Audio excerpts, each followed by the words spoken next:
اور تمہاری کیا رائے ہے بوڑھے شارب؟ میں نے درباری نجومی سے پوچھا۔ ہماری تو خواہش یہی تھی ساروم کہ تم اشمارا کی سرداری قبول کر لو۔ اس کے لہجے میں خوشامد کی جھلک موجود تھی۔ اشمارا کو تم سے زیادہ بہادر اور جری سردار کبھی نہ نصیب ہوا ہے اور نہ ہو سکتا ہے۔ یہ اشمارا والوں کی خوش بختی ہوگی کہ تم ان کی سرپرستی قبول کرو۔ میں معذرت چاہتا ہوں، میں نے کہا۔ تم لوگ جلد از جلد باقی ساری تیاریاں پوری کر دو تاکہ میں ساروں کی امانتوں کو ساتھ لے کر یہاں سے رخصت ہو جاؤں۔ کل صبح تک سارے انتظامات مکمل ہو جائیں گے عظیم سردار۔ ان سب نے جواب دیا۔ آج ہی سارے ضروری احکامات جاری کر دیے گئے ہیں۔ اس کے بعد اکلوس نے قریب کھڑے ہوئے ایک غلام کو اشارے سے بلایا۔ غلام آگے بڑھا اور اس نے ایک سنہری رنگ کا حسین ڈبہ اکلوس کے ہاتھوں میں تھما دیا۔ اکلوس وہ ڈبہ لے کر میری طرف بڑھا اور اس نے دو زانوں ہو کر دونوں ہاتھوں سے وہ ڈبہ میری طرف بڑھا دیا۔ یہ اشمارا والوں کی طرف سے عظیم ساروم کے لیے ایک حقیر سا تحفہ ہے، اس نے کہا۔ مجھے امید ہے کہ محترم سردار اس تحفے کو شرف قبولیت بخشیں گے۔ اس میں کیا ہے؟ میں نے پوچھا۔ اس کو کھول کر دیکھیے معزز ساروم، اکلوس نے کہا۔ اس میں ہماری طرف سے چند نادر قسم کے جوہرات ہیں جو دنیا میں بہت کم یاب ہیں۔ اہل اشمارا نے ان جوہرات کو ہمیشہ بہت عزیز رکھا ہے۔ ہم بڑی عقیدت کے ساتھ یہ تحفہ آپ کی خدمت میں پیش کر رہے ہیں۔ میں نے اکلوس کے ہاتھ سے وہ ڈبہ لے لیا اور مجھے فوراً ہی اندازہ ہو گیا کہ اشمارا کے یہ درباری اقتدار اور دولت کے بھوکے یہ امراء کس قدر کمینی خصلت کا شکار ہیں۔ مجھے ایک بار پھر دھوکہ دیا جا رہا تھا، ایک بار پھر مجھے ایک گھناؤنی سازش کا شکار بنایا جا رہا تھا۔ انہوں نے دیکھ لیا تھا کہ ان کے سارے ہتھیار میرے جسم سے ٹکرا کر ناکارہ ہو گئے تھے۔ ان کی پوری فوج کو میں گاجر مولی کی طرح کاٹ چکا تھا۔ مجھے آگ میں جلانے کی کوشش کی گئی لیکن ناکام رہے۔ اس کے باوجود وہ میرے خون کے پیاسے تھے۔ انہوں نے اس مرتبہ بھی دھوکے سے ساروں پر حملہ کیا اور شکست کھا کر بے آبرو ہوئے۔ اس بار انہوں نے دوستی کا عہد کیا اور غداری کی۔ اب ایک بار پھر وہ دوستی کا عہد کر کے غداری کر رہے تھے۔ میں 2 دفعہ انہیں معاف کر چکا تھا۔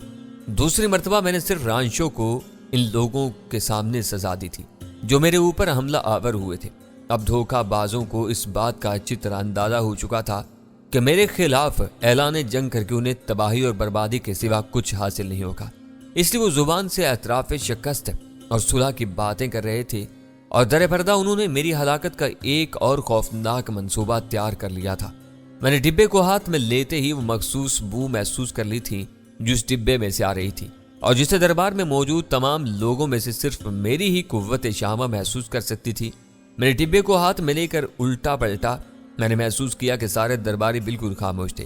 ہر طرف ایک پراسرار سناٹا طاری تھا، گویا وہ سب کے سب کسی اچانک واقعے کے منتظر ہوں۔ میں ان کے انتظار کی گھڑیوں کو طوالت دے کر ان کے اضطراب میں مزید اضافہ کرنا چاہتا تھا۔ تو اس خوبصورت طلائی ڈبے میں واقعی نادر جواہرات ہیں؟ میں نے اکلوس کی طرف دیکھ کر پوچھا۔ معزز ساروم، اسے کھول کر خود اس کی تصدیق کر سکتے ہیں، اکلوس نے جواب دیا۔ مجھے تم پر مکمل اعتماد ہے اکلوس، میں نے گھمبیر لہجے میں جواب دیا۔ میرا یہ مطلب ہرگز نہیں تھا کہ اس میں جواہرات کے بجائے سنگریزے بھرے ہوئے ہیں۔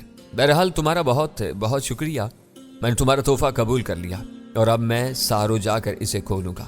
میں دیکھا کہ میرے ان الفاظ کے ساتھ ہی سارے درباری کنکھیوں سے ایک دوسرے کی طرف دیکھنے لگے۔ اکلوس کے چہرے پر پریشانی کے آثار نظر آنے لگے۔ بوڑھے شارب کی آنکھوں سے میرے لیے نفرت و حقارت کا زہر اور زیادہ شدت کے ساتھ ٹپکنے لگا۔ معزز ساروم، اکلوس نے مجھ سے مخاطب ہو کر کہا، اشمارا کی ریت ہے کہ مہمان رخصت ہونے سے پہلے ان تحفوں کو بچشم خود ملاحظہ فرما لیں جو ان کی خدمت میں ان کے میزبانوں کی جانب سے پیش کیے گئے ہیں، اور اس امر کی تصدیق کریں کہ ان کے میزبانوں نے کس درجہ اہمیت کا مستحق سمجھا انہیں۔ ساروں کے دور دراز سفر پر جانے کے دوران تحفے کا ڈبہ گر بھی سکتا ہے، اور اس صورت میں اہل اشمارا کو اس بات کا بڑا دکھ ہوگا کہ ان کا دیا ہوا تحفہ آپ کی نظروں کے لمس سے محروم رہا۔ آپ اہل اشمارا کو اس عادت سے محروم نہ کریں تو یہ عین کرم ہوگا، باقی آپ کی مرضی ہے۔ ہم سب آپ کی خواہش کے آگے سرنگوں ہیں۔ میں اکلوس کی مکاری کو خوب سمجھ رہا تھا۔ اسے لچھے دار باتیں کرنے کا پورا فن بخوبی آتا تھا اور وہ کسی بھی شخص کو بآسانی اپنے جال میں پھانس سکتا تھا۔ غالباً اس کی اس خوبی نے اسے نائب سلطنت کا عہدہ دیا تھا۔ مجھے دل میں ان سب لوگوں کی قسمتوں پر افسوس ہو رہا تھا، خاص طور پر شارب کی، کیونکہ ذرا دیر میں یہ سب لوگ میرے ہاتھوں جہنم واصل ہونے والے تھے۔ میں نے فیصلہ کر لیا کہ اس بار میں انہیں ہرگز معاف نہیں کروں گا۔ اگر اشمارا کے میروں کی یہی مرضی ہے تو مجھے بھلا کیا اعتراض ہو سکتا ہے؟ میں نے مسکراتے ہوئے کہا اور ڈبے کو اپنے سینے کے قریب لا کر اس طرح کھولنے لگا کہ ڈبے کا ایک حصہ میرے سینے سے مس ہو رہا تھا۔ میں نے دوزیدہ نظروں سے اکلوز کی طرف دیکھا۔ اس کے چہرے پر مسرت کی سرخی دوڑ رہی تھی۔ ایک لمحہ کے 10ویں حصے میں نے شاریب کی طرف دیکھا۔ اس کے چہرے پر طمانینت نظر آ رہی تھی۔ باقی درباری دم بخود بیٹھے ہوئے تھے۔ میں نے آہستہ سے ڈبے کے ڈھکن کا کنڈا کھول دیا۔ اب صرف ڈھکن اٹھانے کی دیر تھی، لیکن میں نے پورا ڈھکن اوپر نہیں اٹھایا۔ میں نے ڈھکن کو بالکل ذرا سا اوپر اٹھا کر اس میں ایک جھری پیدا کی اور پھر ایک دم اس میں اپنا ہاتھ ڈال دیا۔ جب میں نے اپنا ہاتھ نکالا تو اس میں ایک نہایت خوفناک سیاہ رنگ کا سانپ لہرا رہا تھا، جس کا پھن میری مٹھی میں دبا ہوا تھا اور جو بری طرح مچل رہا تھا۔ یہ منظر دیکھ کر طفران کی چیخ نکل گئی اور وہ میری طرف دوڑا۔ میں نے ہاتھ کے اشارے سے اسے وہیں روک دیا۔ میرے چہرے پر خوف و ہراس اور گھبراہٹ کے کوئی آثار نہ پا کر طفران بہت حیران ہوا۔ امرائے دربار کی حالت قابل دید تھی۔ یوں لگتا تھا پروفیسر جیسے کسی نے ان کے جسموں سے سارا خون نچوڑ لیا ہو۔ ان سب کے چہرے یک لخت سفید پڑ گئے تھے۔ اکلوز کے ہاتھ کانپ رہے تھے۔ بوڑھے شارے پر سختہ طاری تھا۔ کیا کہنے ہیں امرائے اشمارا کی سخاوت کے؟ میں نے اکلوز کی طرف دیکھتے ہوئے کہا۔ واقعی اشمارا کے جوہرات کس قدر قیمتی اور نادر الوجود ہیں، لیکن یہ جوہرات میں تم ہی کو واپس کرنا چاہتا ہوں۔ اتنا کہہ کر میں نے سیاہ زہریلے سانپ کو اکلوز کے منہ پر اچھال دیا۔ غصے میں آئے ہوئے سانپ نے جھنجھلا کر اکلوز کی گردن میں اپنے دانت پہ وسط کر دیے۔ اکلوز کی چیخ بڑی بھیانک تھی۔ اس اثنا میں کئی درباریوں نے بھاگ کر باہر نکلنے کی کوشش کی، لیکن میں سانپ کو اکلوز کی طرف اچھالنے کے فوراً ہی بعد لپک کر دروازے کو اندر سے بند کر چکا تھا۔ دربار میں آنے جانے کا یہ واحد دروازہ تھا، لکڑی کا بے حد بھاری بھرکم اور بلند و بالا دروازہ، جس میں اندر اور باہر بھاری بھاری زنجیریں لگی ہوئی تھیں۔ میں نے اندر سے بھاری زنجیریں چڑھا دی اور خود دروازے کو روک کر کھڑا ہو گیا۔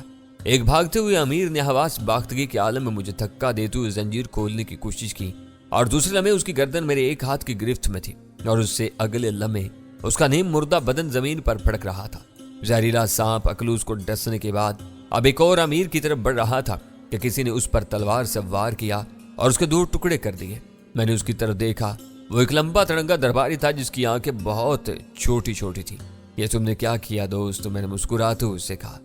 بھلا جواہرات کے اس ذخیرے پر شمشیر آزمائی کی کیا ضرورت تھی؟ یہ تو بڑے قیمتی جواہرات کا ذخیرہ تھا۔ یقین کرو عظیم ساروم، اس شخص نے لرزتی ہوئی آواز میں جواب دیا۔ ضرور کوئی غلط فہمی ہو گئی ہے۔ یہ سب کچھ کسی غلطی کا نتیجہ ہے۔ شاید کوئی ملازم غلط ڈبہ اٹھا لایا۔ تم سے معافی چاہتے ہیں۔ اس کا وقت گزر چکا ہے اشمارا کے بد نصیب امیرو، میں نے غصے سے کہا۔ ایسا معلوم ہوتا ہے کہ تمہاری تخلیق ہی غداری کے خمیر سے کی گئی ہے۔ غلط فہمی تمہیں نہیں مجھے ہوئی تھی، جو میں نے تم جیسے راہزنوں اور بدگماشوں پر اعتماد کیا۔ اس وقت دربار میں جتنے لوگ موجود ہیں وہ یقیناً سب کے سب اس سازش میں شریک ہیں، اور ان سب کا حشر یکساں ہوگا۔ اتنا کہہ کر میں نے اس شخص کی تلوار اٹھائی جس نے بھاگنے کی کوشش میں میرے قدموں میں دم توڑ دیا تھا۔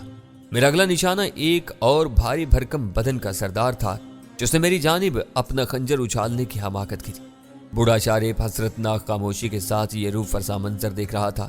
مختصر یہ کہ میں نے ایک ایک کر کے سارے امرائے دربار کو موت کے گھاٹ اتار دیا۔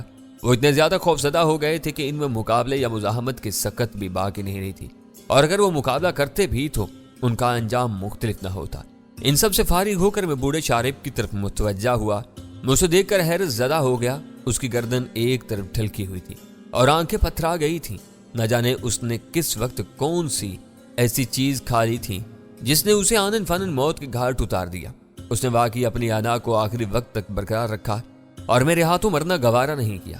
ویسے پروفیسر میں اسے ہلاک نہ کرتا کیونکہ وہ کافی بوڑھا اور کمزور تھا۔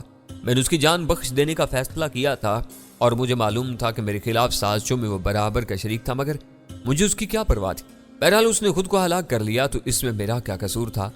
دربار میں ہر طرف لاشیں اور خون پھیلا ہوا تھا۔ میں نے دربار کے بڑے دروازے کو کھول دیا۔ تھوڑی دوری پر پہرے دار کھڑے تھے۔ میں نے ان کے سردار کو بلایا اور اسے اندر آنے کی دعوت دی۔ وہ دربار کا اندرونی منظر دیکھ کر حیران رہ گیا۔ اس کے جسم پر ریشہ طاری ہو گیا۔ یہ سب لوگ ساروں کے نمائندوں کے ساتھ بدعہدی اور غداری کے مرتکب ہوئے تھے، اور میں نے انہیں اس کی سزا دی۔ میں نے پہرے داروں کے سربراہ سے مخاطب ہو کر کہا، اشمارا میں فی الحال کوئی سردار نہیں ہے اور میں عارضی طور پر اپنے ساتھی طفران کو یہاں کا سردار مقرر کرتا ہوں۔ تم پورے شہر میں اس بات کی منادی کرا دو، اور اس کے ساتھ ہی میں نے اسے ان شرائط کی تفصیلات سے آگاہ کر دیا جو میں نے اشمارا کے امراء کے سامنے پیش کی تھی۔ اور اسے ہدایت دی کہ وہ پورے شہر والوں کو مطلع کر دے کہ صبح تک ان شرائط کی تکمیل کر دی جائے۔ میں نے اسے مزید ہدایات دی کہ اشمارا کی ساری فوجوں کو شام کے وقت محل کے سامنے میدان میں جمع کیا جائے، میں ان کا معائنہ کرنا چاہتا ہوں۔ پہرے دار میری ہدایت کے جواب میں گردن ہلاتا رہا۔ پھر میں نے اسے حکم دیا کہ محل کے چند ملازمین کو میرے پاس بھیج دیں۔ میری اس ہدایت پر فوراً عمل کیا گیا۔ خوفزدہ اور لرزتے ہوئے ملازمین کو میں نے حکم دیا کہ دربار میں پڑی ہوئی ہر لاش کو ایک چارپائی پر ڈال دیا جائے اور یہ ساری چارپائیاں محل کے سامنے والے میدان میں بچھا دی جائیں۔ مجھے یہ بھی بتایا گیا کہ رانچو اور اس کے دیگر 5 ساتھیوں کی لاشیں ابھی دفنائی نہیں گئی تھیں اور محل کے ایک حصے میں موجود تھیں۔ میں نے ان لاشوں کو بھی چارپائیوں پر ڈال کر محل کے سامنے رکھنے کا حکم دیا۔ جس وقت میں تفران کے ساتھ محل کے اندر داخل ہوا تھا، اس وقت تک رانچو کے قتل کی خبر سارے شہر میں پھیل چکی تھی، لیکن لوگ محل کی جانب سے اس خبر کی تصدیق کے منتظر تھے۔ اب منتظر لوگوں کی آنکھوں کے سامنے ایک کے بعد دوسرا جنازہ آنا شروع ہوا اور ذرا ہی دیر میں سارے امرائے دربار کی لاشیں ان کے سامنے تھیں۔ سب سے پہلے رانچو کی لاش کو باہر نکالا گیا۔ لوگ اسے دیکھنے کے لیے ٹوٹ پڑے۔ تھوڑی دیر میں سارے شہر میں خوف و ہراس کی فضا طاری ہوگی۔ میں تفران کے ساتھ محل کے دروازے پر شاہانہ انداز میں کھڑا ہوا تھا اور منادی کرنے والوں کی آوازیں سن رہا تھا جو سارے شہر میں ایک کونے سے دوسرے کونے تک گونج رہی تھی۔ میں اور تفران دونوں محل کے دروازے پر کافی دیر سے کھڑے تھے۔ کسی ملازم کی یہ ہمت نہیں ہوئی کہ ہم سے اندر آنے کے لیے کہے، تاہم ایک خوفزدہ بوڑھا 2 کرسیاں لا کر ڈال گیا۔ ہم دونوں بیٹھ گئے۔ اب سورج مشرق سے مغرب کی طرف بڑھ رہا تھا اور سائے لمبے ہوتے جا رہے تھے۔ میدان میں فوجوں کے چھوٹے چھوٹے دستے اپنے اپنے کمانداروں کی ماتحتی میں جمع ہونے لگے تھے، یہاں تک کہ میدان کا ایک بڑا حصہ بھر گیا۔ مجھے یقین تھا کہ میری غیر معمولی شجاعت کے قصے ان سب تک پہنچ چکے ہوں گے اور ان میں سے اب کوئی مقابلے کی جرت نہیں کرے گا۔ ذرا دیر بعد کئی چھوٹے چھوٹے سردار میرے پاس آئے۔ انہوں نے ہمیں جھک کر تعظیم دی اور یہ کہا کہ اشمارا کے سارے فوجی اپنے اپنے سرداروں کی کمان میں میرے معائنے کے منتظر ہیں۔ میں تفران کو لے کر ان کے سامنے پہنچا۔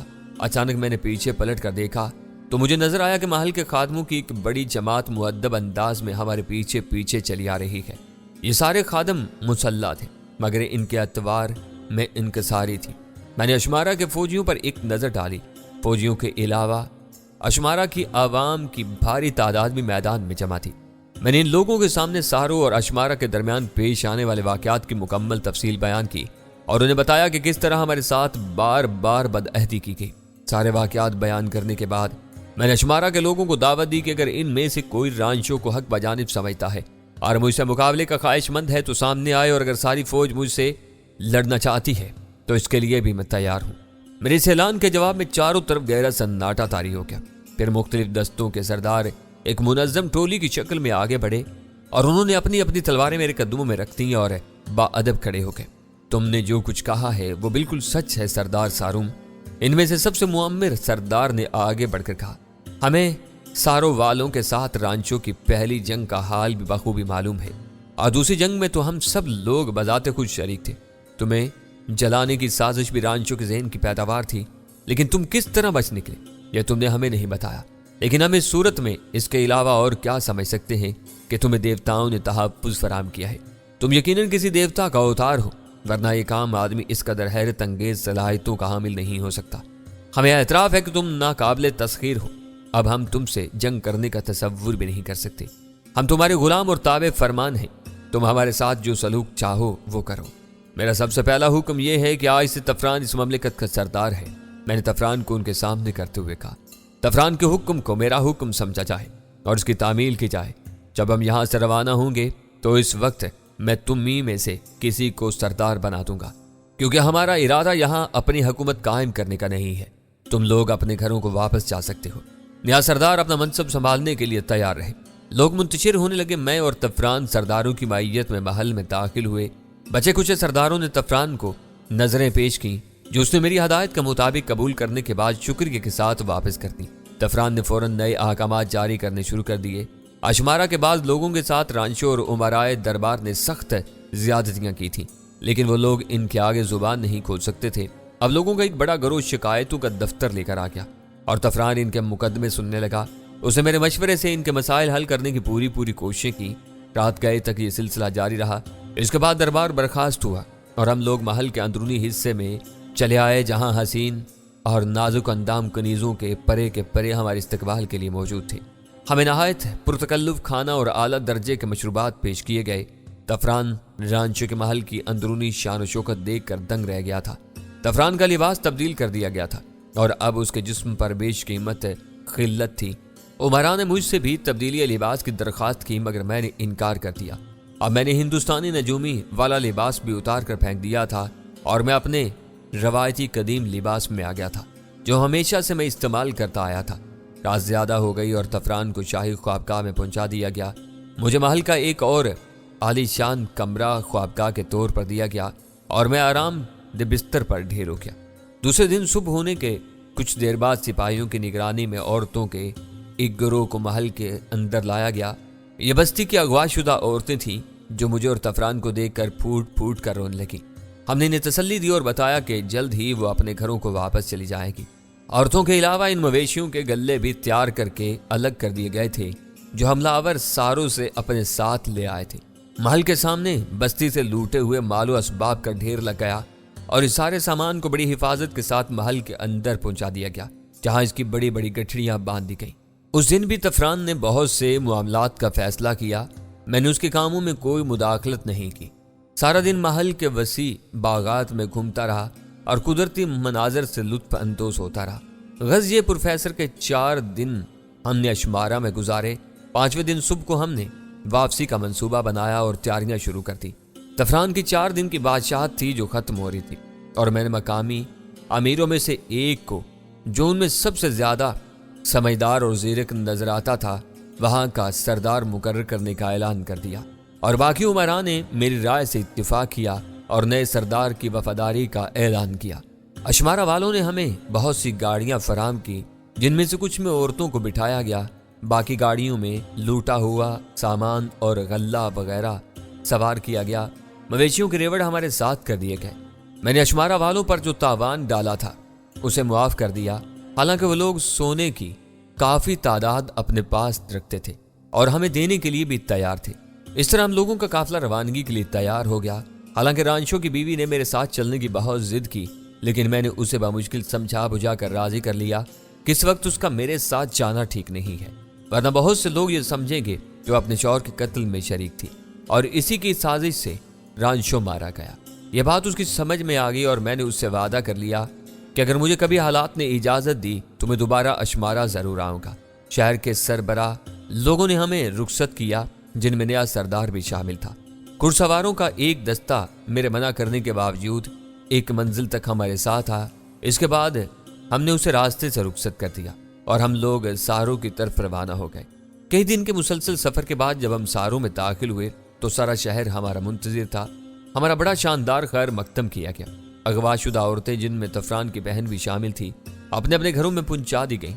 لوٹا ہوا سامان بستی کے وسط میں ایک میدان میں رکھا گیا اور لوگوں سے کہا گیا کہ وہ اپنی اپنی اشیاء پہچان کر لے جائیں۔ غلے کے ذخیرے بھی محفوظ کر دیے گئے اور مویشیوں کو باڑوں میں ہانک دیا گیا۔ اگرچہ ساروں والے میری غیر معمولی بہادری کا اس سے پہلے بھی خود مشاہدہ کر چکے تھے اور اسی وجہ سے وہ مجھے انسان کے بجائے دیوتا سمجھنے لگے تھے، لیکن جب تفران کی زبانی انہوں نے وہ واقعات سنے جو اشمارہ میں پیش آئے تو وہ انگشتے بدندار رہ گئے۔